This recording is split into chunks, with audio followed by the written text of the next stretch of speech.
Okay, we'll go from current slide.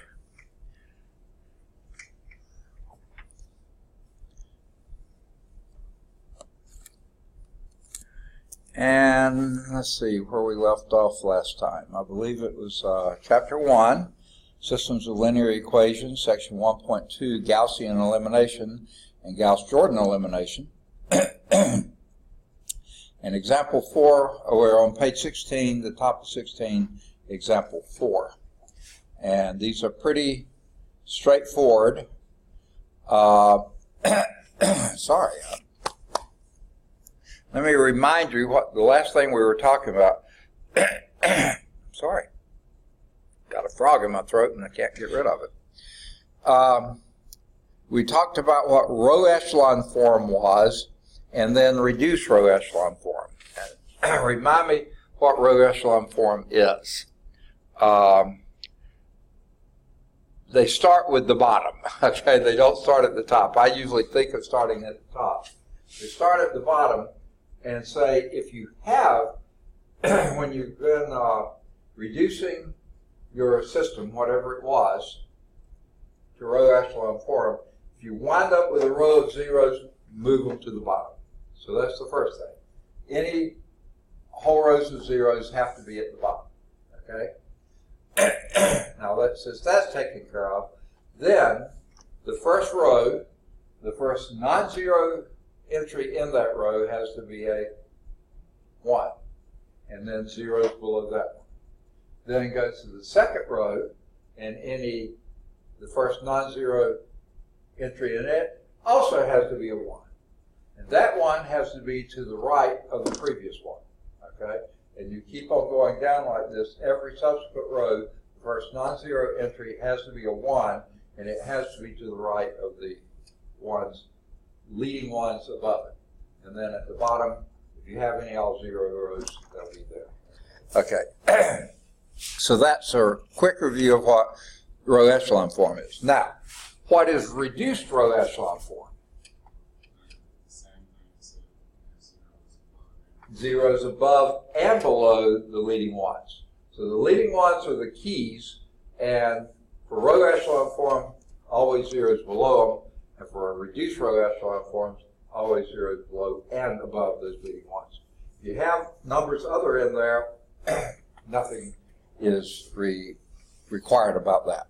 So, example 4 is 6 different matrices, and you tell me whether they're in row echelon form or reduced row echelon form. Here's the first one. Let me get my pen set up. Damn, that's my throat. 1, 2, negative 1, 4. 0, 1, 0. 3. 0, 0, 1. Negative 2. Okay, is that in row echelon form? Yes. Is it in reduced row echelon form? No. That 2 and that negative 1 keep it from being reduced row echelon form. Very good. Number B, letter B. 1, 2, negative 1, 2, 0, 0, 0, 0, 0, 1, 2, negative 4.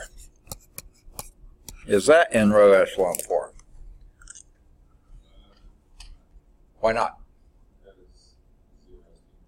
Yes, the row of zeros has to be at the bottom, and that one's not. It's in the middle. So, of course, it wouldn't be at reduced row echelon form either, because it have to be at row echelon form to be at reduced row echelon form. All right, C, a bigger one. 1, negative 5, 2, negative 1, 3, 0, 0, 1, 3, negative 2, 0, 0, 0, 1, 4, and 0, 0, 0, 0, 1. Is that in row echelon form? Do you say yes? Yes, it is. Because you have no rows of zeros, and all your rows, the first non-zero digit is a 1, they're all to the right of the previous one, so you have zeros below each of those. Is it in reduced row echelon form? No, because of that 2, 3, negative 1, that whole row here. Keeps it from being reduced row echelon form. All right, D. 1, 0, 0, minus 1, 0, 1, 0, 2, 0, 0, 1, 3, and 0, 0, 0, 0. Is that in row echelon form? Yes, it is. All 0 row is at the bottom, and your others all start with a leading 1, step to the right each row, and there are no, Now, next question, is it in reduced row echelon form? Yes, it is, because those are zeros above those leading 1s as well. Okay? Now, let me back up to one more.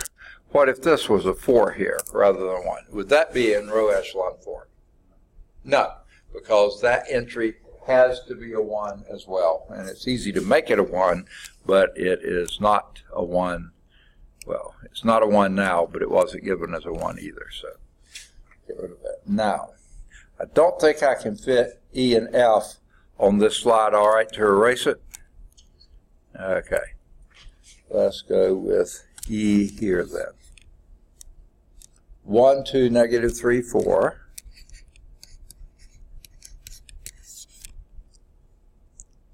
0, 2, 1, negative 1. And 0, 0, 1, negative 3. Is that in row echelon form? Why not?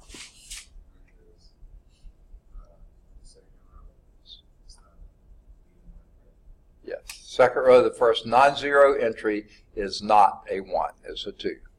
Can't be. Easy to get it into row echelon form, but it's not. And if it's not row echelon form, it certainly can't be reduced row echelon form. Okay, and here's F. Okay, 0, 1, 0, 5. 0, 0, 1, 3. And 0, 0, 0, 0. And that is a 0 there. Okay? Ooh, that's ugly, isn't it? Okay. It's a big 0 now. Okay. Is that in row echelon form?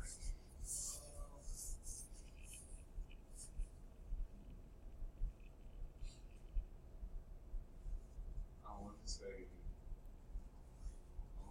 no, just because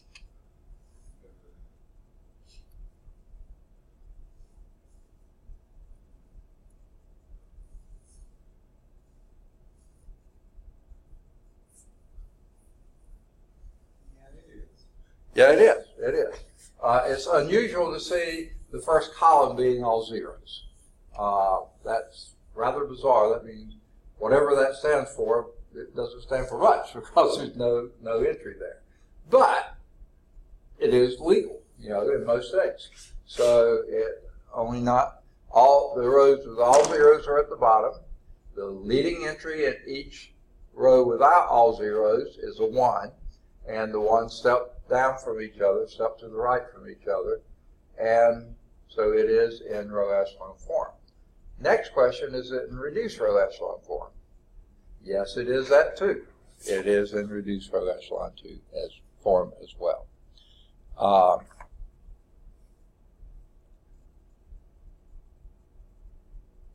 And they give that D and F are the two that are in reduced row echelon form, and we've already covered the rest of it. Okay. Now, a statement here. Every matrix is row equivalent to a matrix in row echelon form. That means any matrix you're given, you can get it into row echelon form. And this one right here, it's not in row echelon form, right? But it's easy to make in row echelon form. Row 2 divided by 2 becomes the new row 2. And that now would be in row echelon form. So not just these simple matrices, any matrix can be written in row echelon form.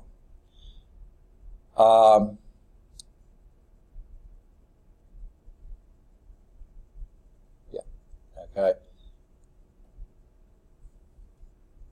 Now,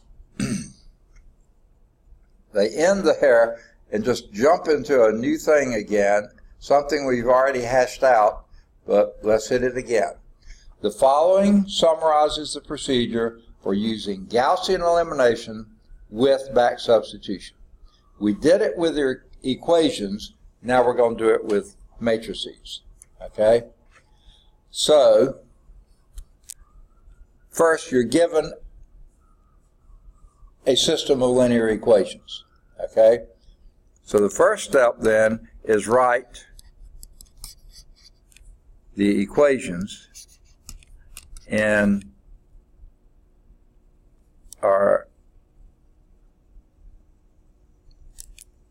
I would say, as an augmented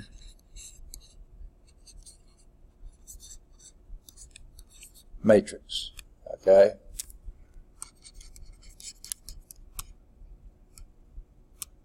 Okay, in other words, write the in your system of equations, make sure you have x's over x's, y's over y's, or x1's over x1, yeah, all your variables lined up, and equal sign lined up, and the constants lined up. If you have it in that form, then write that as an augmented matrix. And the column entries will correspond to the coefficients of the variables, and that last column will be your column of your constants, and then your rows will be equivalent to your equations. Okay? So write the equation, the system of equation, maybe I should write that, system of equation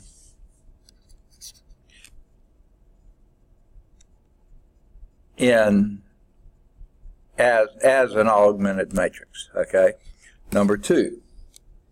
Use elementary row operations. Let me clean that up some.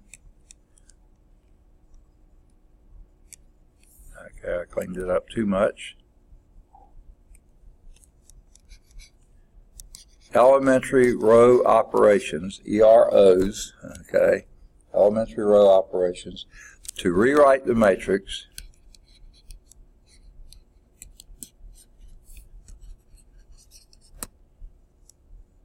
in row echelon form.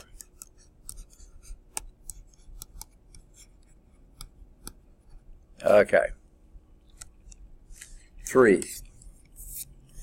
That's now the back substitution part. Write the system of linear equations corresponding to the matrix in row echelon form. Use back substitution to find the equation. So sort of rewrite the system of equations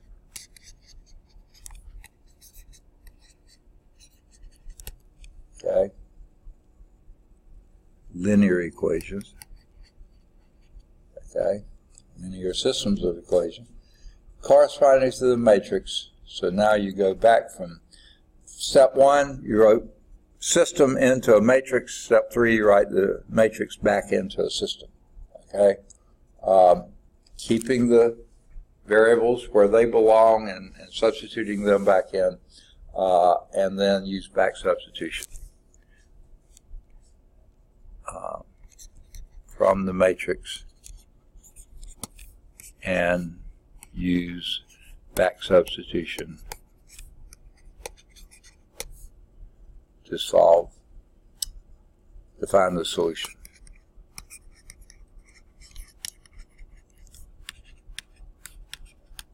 Okay. Now, sometimes the solution will have parameters in it that you can't get in a unique solution, but you'll have an infinite number of solutions, but whatever you get, find the solution. Unless, of course, it's one that has no solution. You come up with something there that 0 is equal to 15 or something like that. Okay, it can never happen, then it has no solution. So Gaussian elimination with back substitution works well for solving systems of linear equations by hand or with a computer. For this algorithm, and they talk below about where you can get to it, the order in which you perform the elementary row operations is important. You operate from left to right columns just like we do here. Now, they have a linear algebra applied at the bottom here. You use GPS. Yep, just about everybody does these days. It is actually a network of 24 satellites, originally developed by the U.S. military as a navigational tool. I can remember I was in the Navy at the time, and they called it SatNav. They always abbreviate everything in the Navy. Satellite Navigation System. Before that, we had been using what they call dead reckonings, celestial navigation, doing the stars, and everything else they could think of. SatNav then told them exactly where they were at any time, so you didn't need a series of other things to do. All right. So if that's something that you are interested in, you certainly can follow that up with a paper. This can't be your source. This can be the source of the idea, but you'll need to get your source somewhere else. All right. Ready to move to example 5? Top of page 17. Here we have system of equations. x2 plus x3 minus 2x4 is equal to negative 3. x1 plus 2x2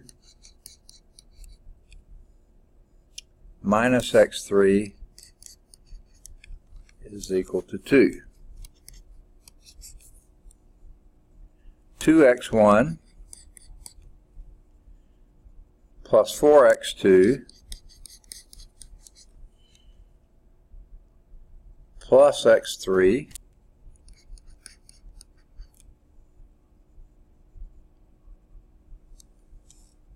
minus 3x4 is equal to negative 2. And x1 minus 4x2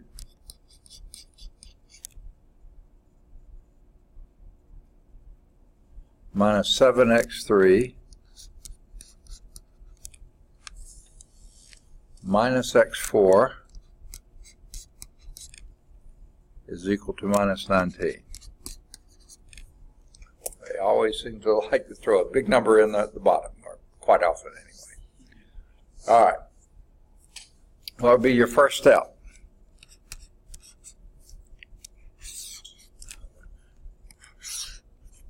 Hint. Write it as an augmented matrix. And what would that augmented matrix look like?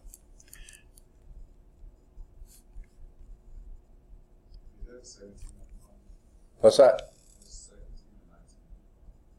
Okay, I can't hear. Is that 17 and 19? Okay, what about? It's 19.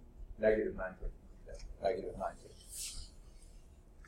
Is that what the question was? Okay, yeah. Okay.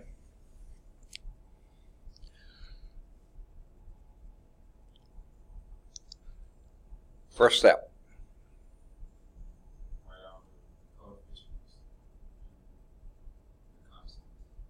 Okay, as an augmented matrix over here. So what would go? 0, 1, 1, negative 2, negative 3. Now, back in my old days, I always put a vertical line through there between the coefficient matrix and the constant vector. They don't do that anymore. That just represented the equal signs. But keep that in mind. Okay, next. 1, 2, -1, 0, 2. Next.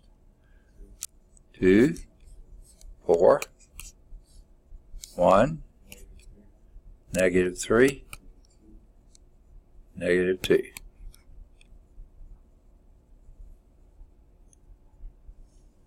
Okay. 1, -4. Second. That is a -7.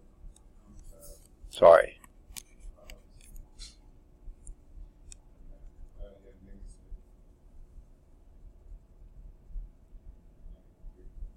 Second.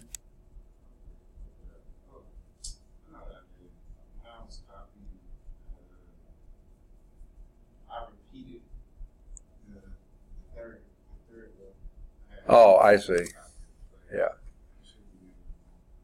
Okay. -1 and -19. Boo hiss. Okay. Now, what you want to do first? Or next?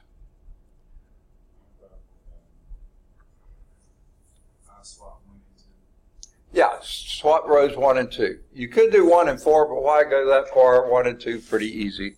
Let's do that.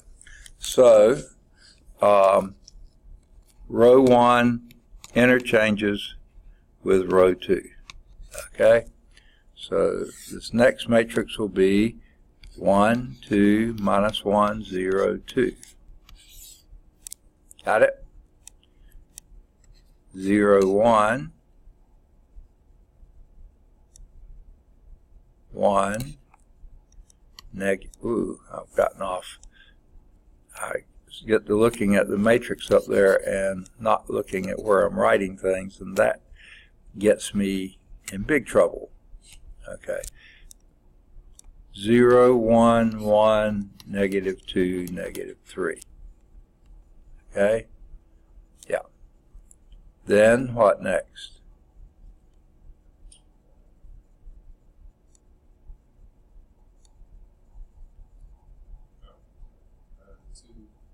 Two, 4. Okay. Okay. I got off 1, -3, -2. Okay. And the final row is 1, -4, -7, -1, -19. Goodness, I can't write. Let me clean that up. I get to reading the other row, but then losing my place. So it's not spaced very well, but I think we got it. All right. What's next?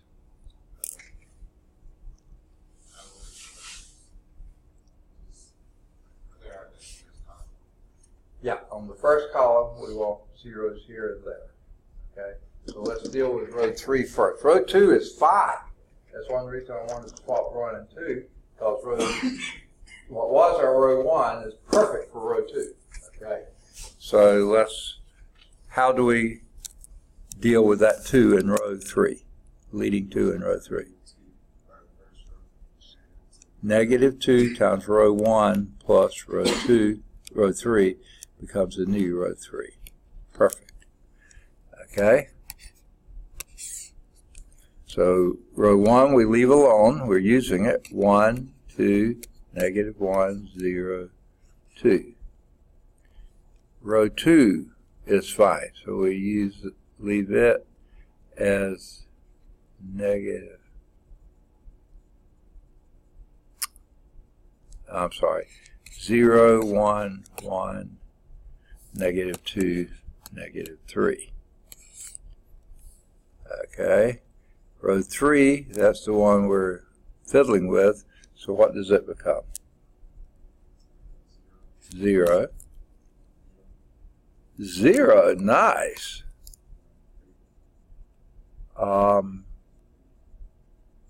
Yeah, that'd be, sort of looks like to me to be a 3, doesn't it? 3, okay, I thought you said 2, sorry. Okay, next one, negative 3, perfect. And the last one. Okay.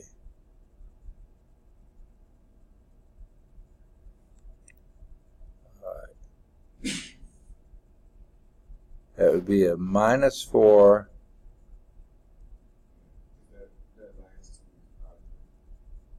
I'm sorry. The last, the 2 on the last row 1 is positive. Negative 4 negative 2. Okay. All right.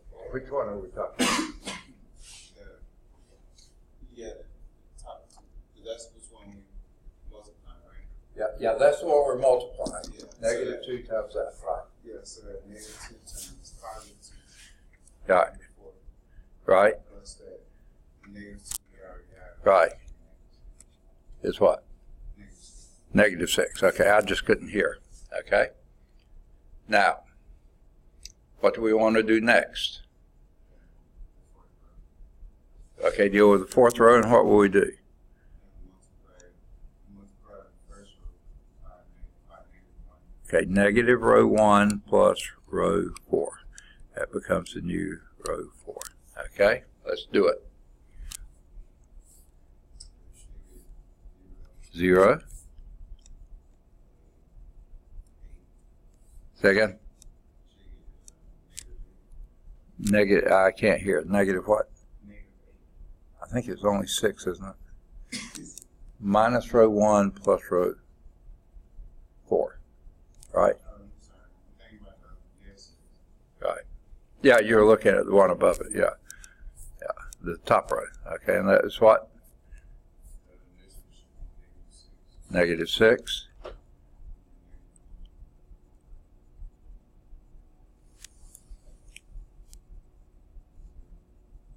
I can't hear. It should be negative 1. Okay. Well, 6. Okay, I'm pretty sure this is a minus 7. Yeah. Okay, yeah. So like the next one is the negative 6, and then after that. Okay, this is also a negative 6. Yes, exactly. Okay, and next? Negative 1.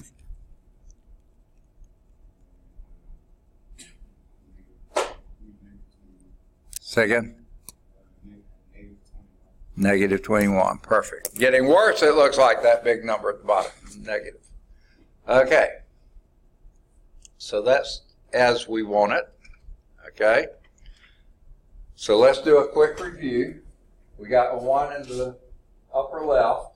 We had to switch 2 rows to get it. We got it. And then we wanted zeros below it. We got it. So the next thing we want is a 1 in the second row. First non-zero entry to be a 1. We got it without doing a thing. And then what do we want? Below it. Now, oh, and we got one there too. But we need that negative 6 to become a 0 as well.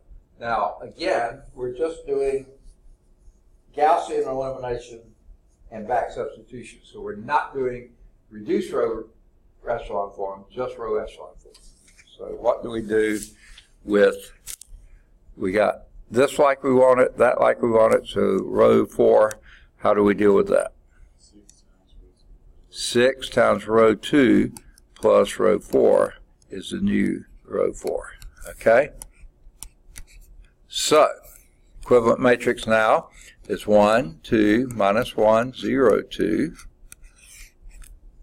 0, 1, 1, negative 2, negative 3, and 0, 0, 3, negative 3, negative 6. All right.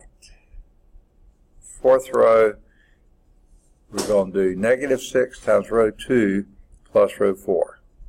So what does that give us for our first entry? 0.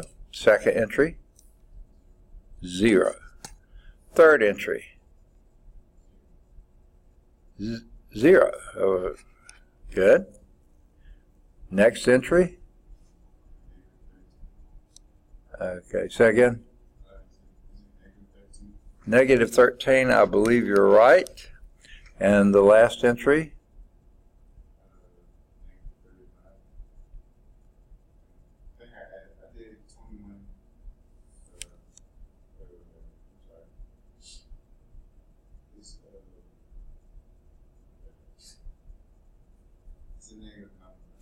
Okay.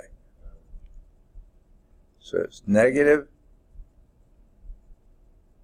Okay, 6 times a negative 3 would be negative 18 plus negative 39. Okay, I thought you said it, and then you... Yeah, I already did, but I was thinking about something else. All right, good. Now, it looks like that's getting worse until we realize that's not too bad after all. Okay, because there's a multiple. Okay, next. Let's just review what we got. Leading one here, 0 is below it. Leading one here, 0 is below it. What do we need next? In row 3, the 1 there. That's going to be pretty easy to get. How do we get it? Divide by 3. Row 3 divided by 3 is the new row 3. Okay. So that will be, I'm going to come over here and try to do it. 1, 2, minus 1, 0, 2, 0, 1, 1, negative 2, negative 3, 0, 0, what? Second? 1.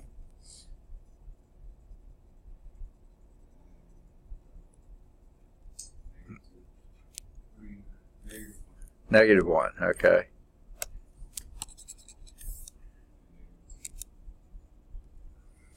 Negative 1 and what? Negative 2. Perfect. Okay. Now, we got that like we want it, and we know already this is going to be a 0 below that, but it's not a negative 1. So let's go ahead and operate on the fourth row as well. And what will we do? Row 4 divided by negative 13 is the new row 4. Okay, so what will it become? 0, 0, 0, 1, second? 3, isn't it? Is that what you said?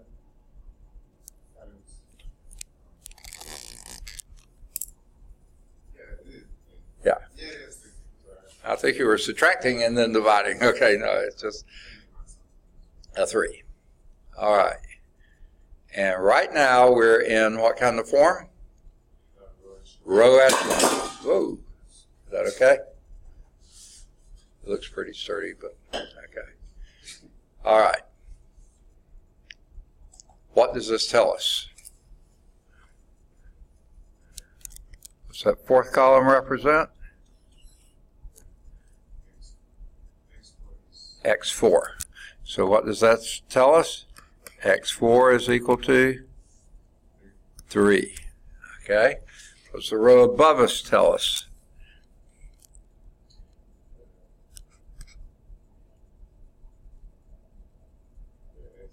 X3 minus, but X4 is 3, so it's minus 3 is equal to negative 2. So what does that make X3?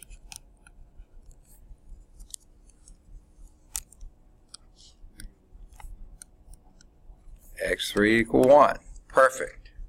Now what does that the second row tell us?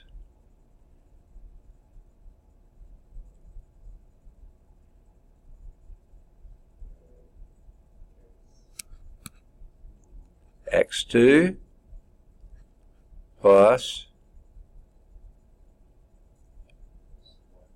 okay, X3, but X3 is a 1, so that's just plus 1, right? Minus 2 times X4, which is 3, that's equal to minus 3. So, because I'm running out of room, I'm going to combine a step here. Minus 2 times 3 is minus 6. Is that all right to do? Okay. And X2 minus 5 is equal to minus 3. So add 5 to both sides and you get X2 equal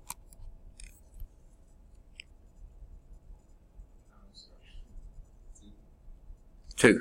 Okay. And then we go up to our first equation. That tells us that x sub 1 plus 2 times x sub 2, so that's going to be plus 4, minus x3, that's just going to be a minus 1, is equal to 2. Okay? That's why I like my bar down there. That reminds me that's the equal sign line, so that makes it an equal sign. But this gives us what? X1 is equal to, say again?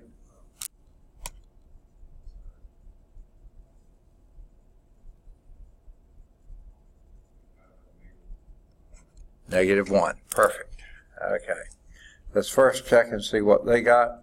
X1 -1, X2 2, X3 1, and X4 3. Perfect. Okay, but actually, most of the time you're not going to have the book there, so what you would do was plug in the numbers. Okay, so this is a 0 here. That's 2 plus 1 is 3, minus 6 is minus 3. That works. Minus 1 plus 4 is 3. Minus 1 is 2. That works. Minus 2 plus 8, that would be positive 6. Plus 1 is 7. Minus 9 would be minus 2. That works. And minus 1 minus 8 would be minus 9. Minus 7 is minus 16. And minus 3 is minus 9. So that works too. So I always like to check because I hate making errors, and so I always like to check that. Now, sure enough, if I'd have gotten some wacko numbers there, I would have checked something earlier. But so far the numbers are coming out pretty cleanly. So now, that doesn't mean you can't have wacko answers. You can. But so far they've been pretty kind to us and given us pretty easy integral type answers most of the time. That won't mean you always have the case, but most of the time. Okay. So let's clear that. You need it any longer? Okay, so let's clear that screen and let's do another system of equations. This is example 6. X sub 1 minus x sub 2 plus 2x sub 3 is equal to 4. X sub 1 plus x sub 3 is equal to 6. 2x sub 1, I left off my 1, minus 3x sub 2 plus 5x sub 3 is equal to 4. 3x sub 1 plus 2x of 2 minus x of 3 is equal to 1. All right, there we have that. I forgot to get my watch out earlier. I don't want to run over on us. Yeah, we got plenty of time, I think. Okay. First step. Write it as augmented matrix. What would that be then? Got it? 6. Got it? Good. 3, 2, negative 1, 1. Right? I've got to be able to read my writing. Okay. What do we want next? All right, you got a 1 in the upper left, exactly like you want. So now we can move straight into doing zeros below it. And how will we get that first one become a 0? Negative row 1 plus row 2 is the new row 2. All right, let's write down row 1.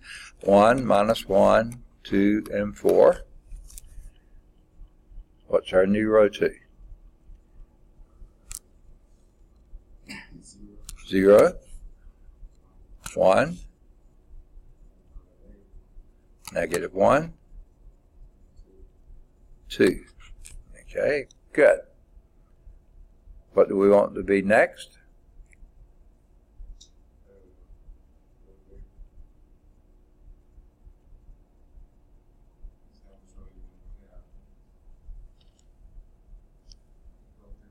Okay, I can't hear. Yeah, row 3. And what will we do to it? Yeah, negative 2, row 1 plus row 3. And that will be the new row 3. Perfect. And what will that give us? 0.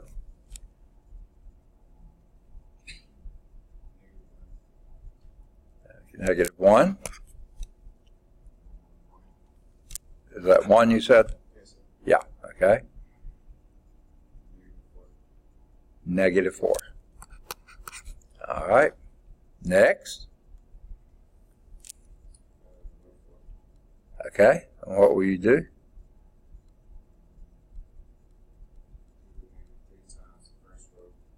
Negative 3, row 1 plus row 4 equals the new row 4. I can't write. Goodness gracious. I'm not paying close attention to what I'm writing, just row 4. It's all screwed up. Okay, so let's do that.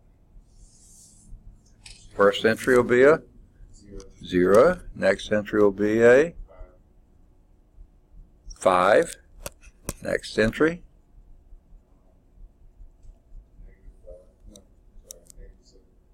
Negative what?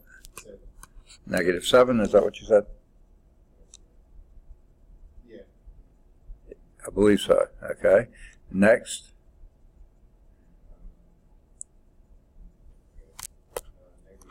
Negative 11. Last row is not looking very pretty, is it? Okay. All right. What do we want next?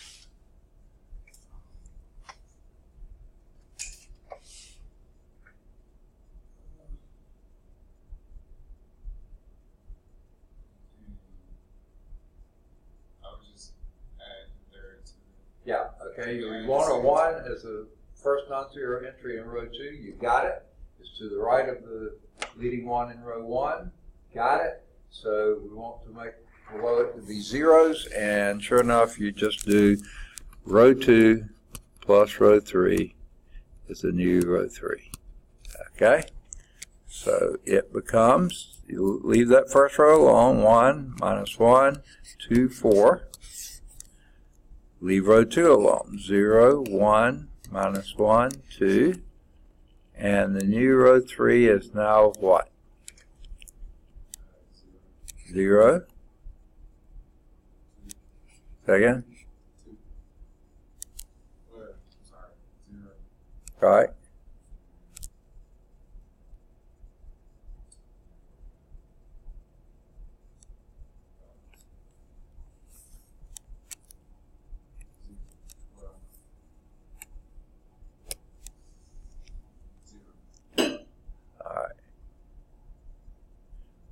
Yeah, that's the third one's a 0, 2. And that? -2. Okay? I think right there we can stop. Why?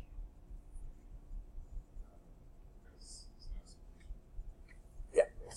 Ain't gonna happen, okay? This is 0x1 plus 0x2 plus 0x3. You know that has to be what? 0.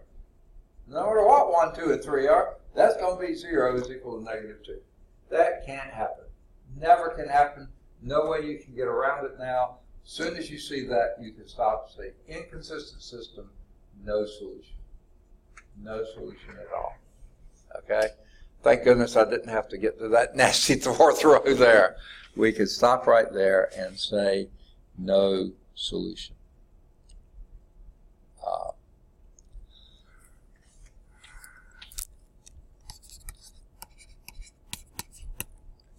And that is what we call an inconsistent system. There is no solution.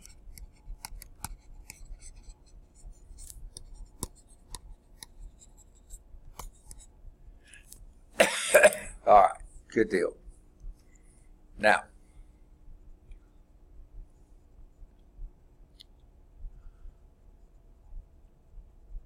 Gauss elimination with back substitution is a pretty reasonable way to do a problem. Okay?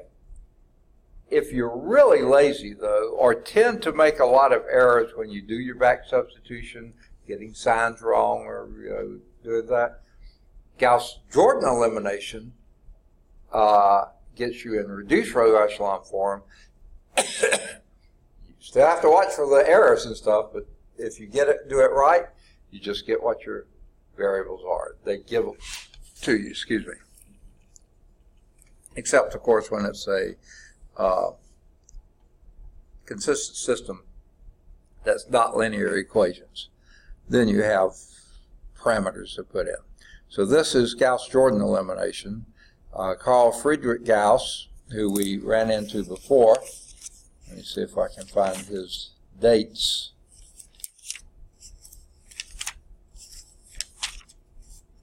No, we ran into him. There he is. 1777 to 1855, and then he hooked up with Wilhelm Jordan, though I doubt if they physically did, because Gauss died in 1855, and Wilhelm Jordan was born in 1842, so he couldn't have been more than 13 years old. I don't think he was quite interested in elimination at the time. So he actually built on Gauss's work, certainly saw and was exposed to it, but probably never touched base with him. Okay? So let's go to a clean slide and we'll do our first Gauss-Jordan elimination. Okay? Here's our system. X minus 2y. It doesn't matter whether they've gone from being x1s, x2s, x3s to x, y's, and z. It really doesn't matter. Plus 3z. The thing is, if you usually have 4 variables, they use all x with subscripts. If you only have 3 variables, sometimes they'll use x, y, and z. Okay? And that's equal to 9. While we have minus x plus 3y is equal to -4, and 2x minus 5y plus 5z is equal to 17. Not always, but quite off of that third equation. You're going to have some big old number there that you think, ooh, boo hiss. Why introduce that? Okay. What's your first step? Augmented matrix. What will that look like? Got it?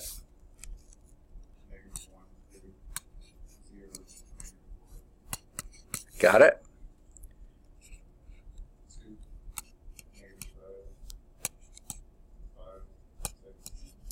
Boo hiss. Okay. Now what you want to happen?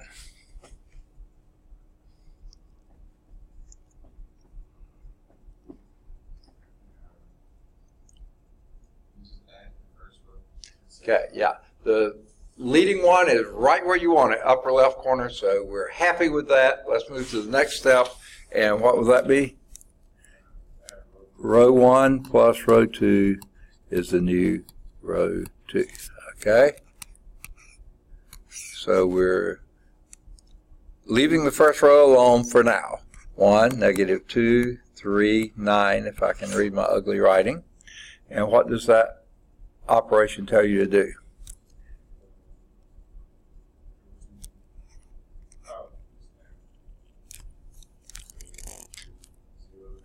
Zero, 1, 3, 5. Okay. Next. Negative 2, row 1 plus row 3 is the new row 3. Okay.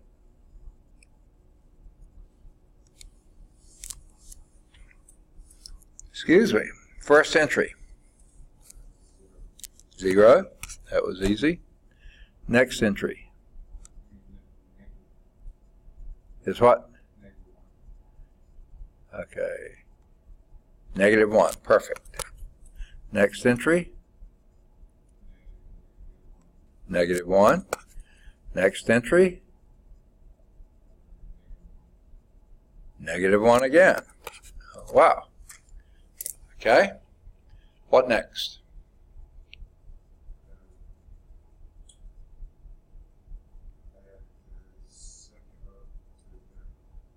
Okay, we're going to use that second row because it has a leading, the leading non-zero entry is a 1, just like we want it, and we're going to operate where? Second? Actually, we're going to operate on first and third. We're doing reduced row echelon form. That's Gauss-Jordan elimination. So we're first going to do what?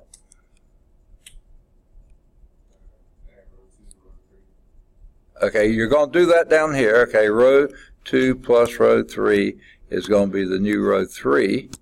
But before we do that, what should we do up here? 2 times row 2 plus row 1 becomes the new row 1. So let's do that one first just because it's on top. Okay, so what will it become? 1. That didn't mess with that at all because you had a 0 below it. Next. 0. Second. I think it's 9, isn't it? 2 times 3 is 6. Plus 3 is, if I'm doing it right.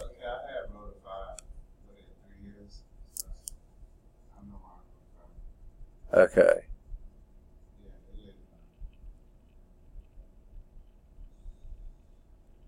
I hope I got it right. I can't swear I do, but I believe it is. Okay, so that's a 9. Okay, next.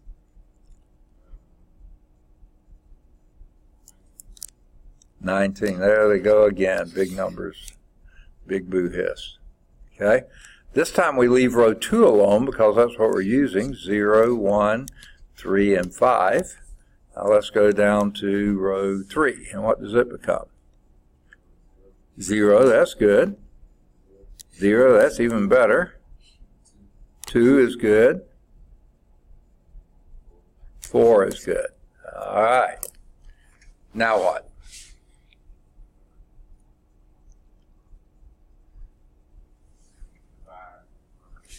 Yes.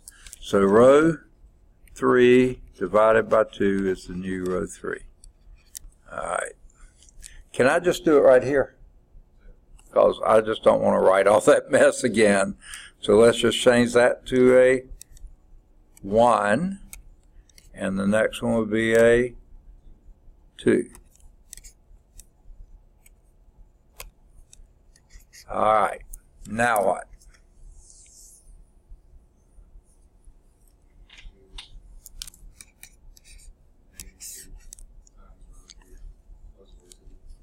Okay, you said -3 times row 3 plus row 2. That'll work. Will be the new row 2. How about that row 1?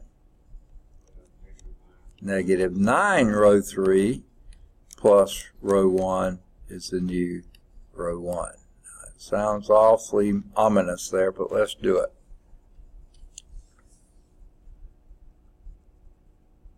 -9 row 3 for the first entry is going to be a 0 plus 1 is 1, right? See what we're doing? Okay.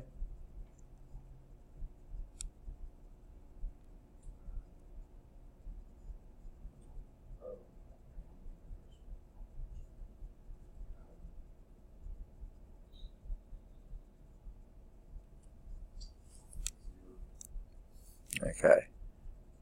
Yeah. That will stay a 0, and this will be a 0, right? That's what we're shooting for.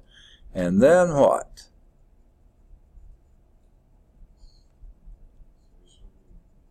One. Oh, nice. Get rid of that 19 and have a 1 in its place.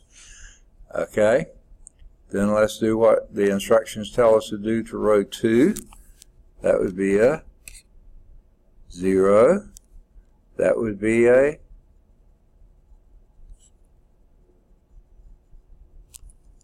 1, right? Okay. And then the next one would be a 0, right?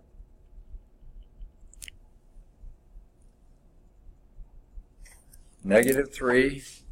Why we chose it? Right here. -3 times row 3 plus row 2. -3 times 1 is -3 plus 3 is 0, right? And then the last one will be what?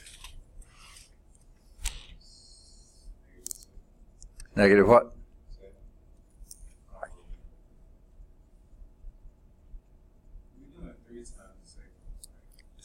-3 times row 3, that'll be -6 plus 5 is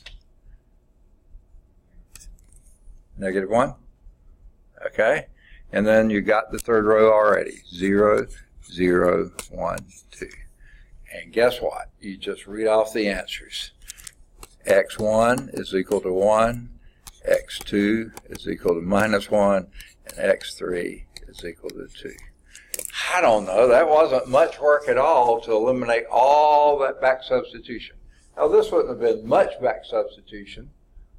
Basically, this is right here is where you would have had back substitution. x3 equal 2, and then you plug that in here, and x2 plus 6 is equal to 5. That's a -1.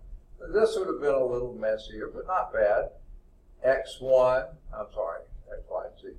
X plus 18 is equal to 19, so yeah, x equals 1. So, I don't know. I kind of like it because it's easy at the end, but it wasn't hard that way either. But sometimes back substitution, especially if you have a lot of numbers, they can be really easy to make mistakes. Okay. So they got 1, -1, and 2. Very good. Now,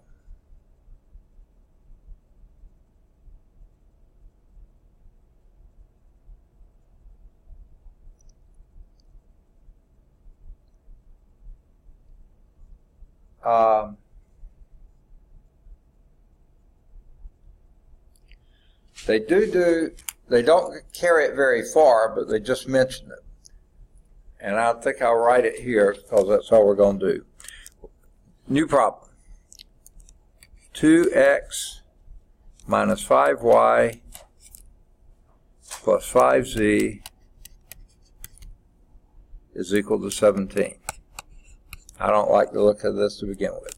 3x minus 2y plus 3z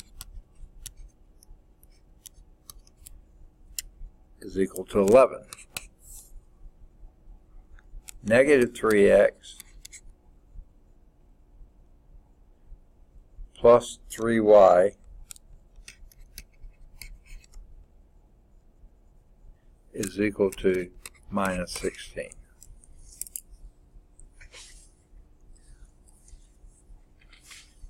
What's sort of a pain about that one?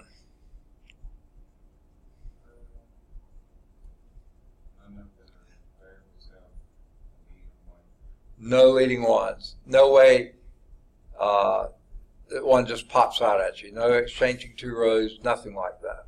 So you're going to have to start with a leading one. Now, in my mind, and this is just me, and they're not working this one out, I would swap these two rows. Because if you divide this by 2, that gives you a fraction here, and a fraction there. If you divide this by 3, you get a fraction here, you get a whole number here, but you get a fraction there. But if you divide this by minus 3, then you get 1, minus 1, and just one fraction there. So I'd rather deal with one fraction than 2.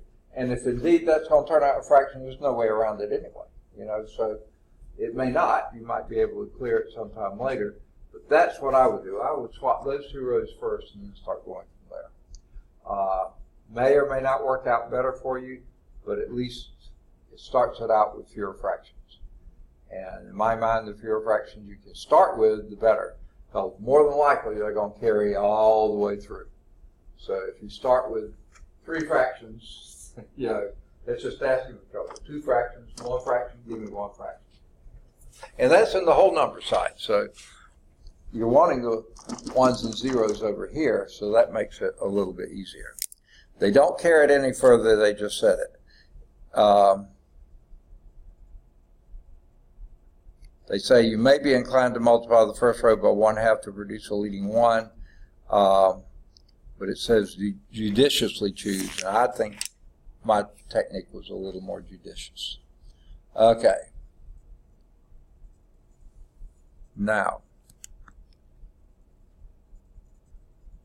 you don't have a book, so let me write the next. How we we just barely have time, so let me write the next. This is the discovery at the top of the page. 2x1, that's what makes this such a pain, plus 3x2 plus 5x3 is equal to 0.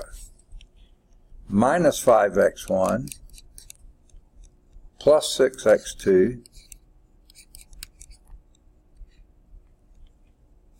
minus 17x3, I love it, okay, is equal to 0. And 7x1 minus 4x2 plus 3x3 is equal to 0. Now, they say without doing any row operations, explain why that system of linear equations is consistent. Is consistent. Is, I-S, consistent.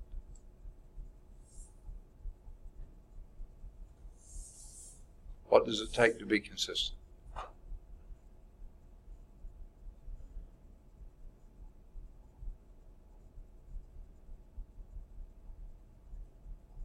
What does it mean for a system to be consistent?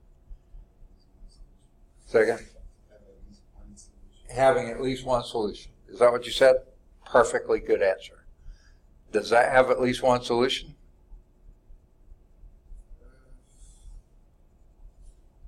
Don't try any operations. Just look at it. What? 0, 0, 0 is going to work on that every time because all three of the zeros at the end, obviously the trivial solution will be a solution. Now that may be the only solution, and if it is, that's a consistent, independent set of things.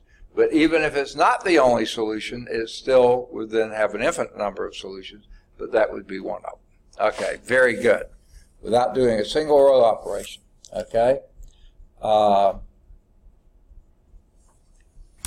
Then there's this one. I'm going to cheat a little bit here. I think I can do this. Just looking at it, I think I can. 2x1 plus 3x2 plus 5x3 plus 2x4 is equal to 0. Minus 5x1 plus 6x2 minus 17x3 minus 3x4 is equal to 0. And 7x1 minus 4x2 plus 3x3 plus 13x4 is equal to 0. Okay? Now, this has more variables than it does equations. What does that mean for us? Even if you were able to do your row reduction here, it looks like that'd be a real pain in the neck, okay? An awfully bad pain in the neck. Because this would have 2 fractions, this would have 3 fractions, this would have 3 fractions. So really a big pain in the neck. But with that, even if you got it to work out perfectly, a 1 here, 0's here, a 1 here, 0 there and there, and a 1 here, 0 there and there, you still are going to have a variable here that you don't have a leading one for. Guaranteed. So this is going to either have, you know it's got one solution, the trivial solution will work, but now you know that it's going to have an infinite number of solutions because whatever you put there, you could get this to work, and there would be something else you would have a parameter left over. So therefore, we do that one guaranteed because it has one solution, the trivial solution, it's going to have an infinite number of solutions because you've got more equations, more variables and more unknowns than you have equations. So it's going to be guaranteed to be infinite number of solutions. Now, if those constants there were not zeros, that guarantee wouldn't hold. But since you know those are zeros. All right, I think we're basically almost out of time, aren't we? What have we got? We may have time for example 8, do we? What is it? Okay, let's see if we can do example 8. It's pretty simple. Solve the system of linear equation. 2x1 plus 4x2 minus 2x3 is equal to 0. 3x1 plus 5x2 is equal to 1. What would be your first step?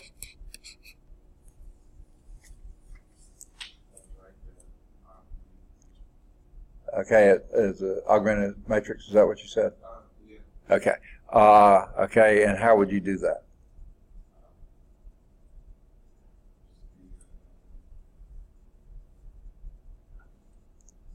What would be your first row? Okay. Okay, now what do you notice about that?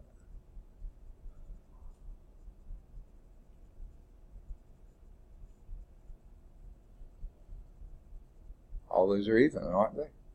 So let's just divide by 2. I'm running out of time is the only reason I'm doing that. So that would then be a 1, 2, minus 1, 0. Okay? Next row would be a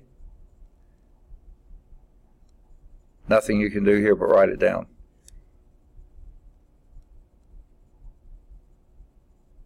Next row would be a 3, 5, 0, 1. Okay. Next.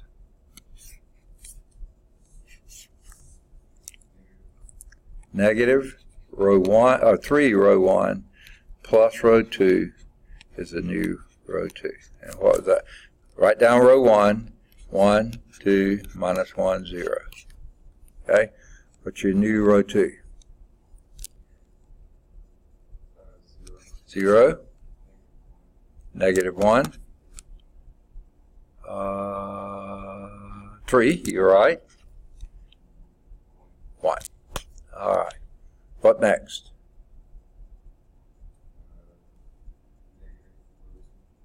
Negative row 2. So I'm just going to make that a plus, minus, minus. Is that okay? Really easy. Okay, next.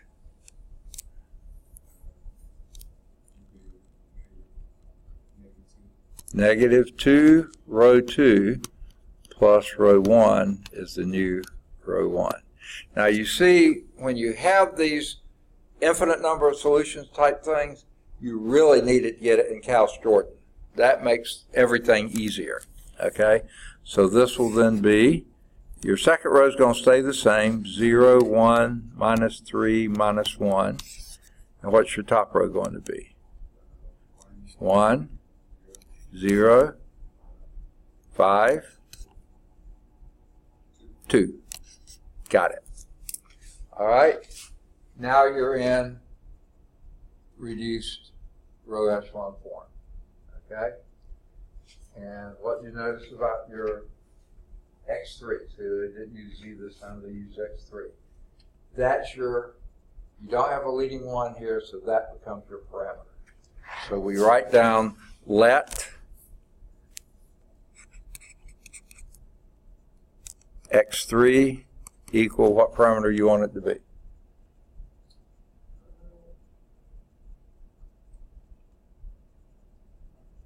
I'll tell you their favorite is T. And if they don't use T, they use S. If they use both T and S, they use R, or something else, U or V. They love T, okay? Now, the second equation tells us that X2, that's the second variable, minus 3T, because that's your X3, right, is equal to minus 1. So that produces X2 is equal to 3T minus 1. See that? Your first equation tells us X1 plus 5T is equal to 2, right? And that's where I like to have in my line here. That reminds me that's the equals, but they don't do it anymore, so I won't. So this implies, or tells you that X1 is equal to 2 minus 5T. So what's your ordered triplet? If you wrote it that way, it would be 2 minus 5T, 3T minus 1, T. And for any T you happen to choose, you'll get it. Notice 0, 0, 0 doesn't work here anymore because that's not a 0. Okay. But if you choose T equals 0, you have 2 minus 1, 0. And that should work. That would be 4 minus 4 plus 0 is 0. And what did I say, 2 minus 1? That would be 6 minus 5 is 1. Yeah. Okay. Any T you happen to choose to put in there, you'll get it. Negative pi thirds. If you wanted to choose that one, I wouldn't, but you could. It will work. You know, any T you choose to put there, that will give you a solution. All right, then we'll be ready next time, because I think we are out of time now, to start on page 21 at homogeneous systems of linear equations, what we just had in our discovery, but now we're going to do it. That's the last example before we got one more theorem too, the end. So homework exercises, any of the odds 1 through 5, they're all in answers in the back, but also at Calc Chat for worked out solutions. 7 or 9, any of the odds 11 through 17, any of the odds 19 to 23, any of the odds 25 to 37, Now it says 39 you need a software program, but try it on your own. If it gets too frustrating, if you got a program, use it, but if not, skip it, okay? And we'll stop there because that's getting into homogeneous systems then. So we'll pick up those on next time. Good deal? All right, we'll see you then on Thursday. Thanks for being here. I hate talking to myself, so if you hadn't been here, I'd have been talking to myself. So appreciate you being here. All right. I'll see you Thursday. All righty. Take care. Okay, supplement.